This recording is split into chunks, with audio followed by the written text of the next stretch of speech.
Do I hate all MoYu cubes? Nah, not quite.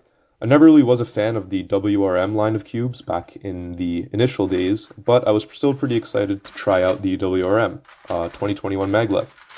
Out of the box, like most other cubes, it was too scratchy, fast, unstable, locky, and the magnets were too strong for me. So to set it up, I put these springs on setting 6, I loosened the screw a half turn compared to the stock settings, and I put the magnets on the middle setting, or 3.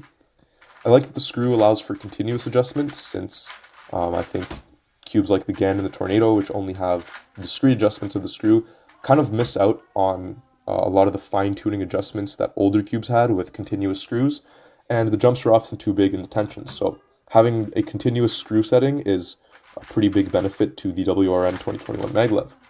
And the discrete settings on the spring make it have an extra layer of customization, which I really appreciate, since, again, the springs were too loose for my liking here. So you're kind of getting the best of both worlds. You're getting the fine-tuning of old cubes and the customization of new cubes. I found that the magnets were also pretty easy to change, and it doesn't bother me that it's 24 things to adjust. It goes pretty quick, and the twisting is quite simple.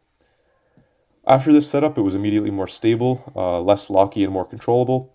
It was still quite a bit too fast and scratchy for my liking, so I added a ton of nebula all over the cubes, so that's pretty much my standard setup for all these reviews. Found that the magnet strength was good, the stability was good, but my main complaint with this cube is that there's a pretty dramatic speed difference between the M slices and the outer layers. I had this sort of same experience with the older WRM cubes. I found that the outers are too fast, and the M slice is too slow. It feels like you're kind of turning a lot of mass when you move the M slice, whereas the outer layers feel really light and airy. I find it really hard to get the M slices going on the first turns of LSE. I'm used to really light turning cubes on the M slice. However, once I do get going on LSE, I can crank my TPS up pretty high.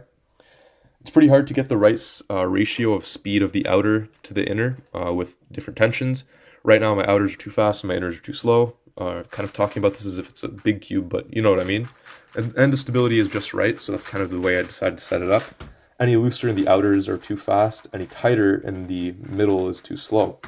This cube also eats up lube. I have to kind of reapply every couple hundred solves. I've done quite a few on all these cubes, actually. And it becomes pretty fast and scratchy again after 50 to 100 solves. And so that's a little bit frustrating, so that doesn't help with slowing it down either. My other complaint with this cube is that the outer texture is a bit slippery. I often drop the cube. For some reason, although this cube feels pretty stable and controllable and doesn't lock much, I'm pretty slow on it. My best average of 100 was around 7.3. I get some pretty annoying lockups during first 2 blocks, and sometimes I feel limited in TPS, especially during CMLL. As I said before, I never really enjoyed the WRM series. It's just really not for me.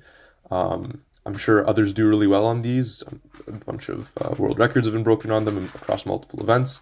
So again, I'd suggest you try this out. And if you liked previous models of the WRM, I'm pretty sure you'll like this one due to the continuous adjustment to the screw and discrete adjustment to the spring, which adds extra layer of customization.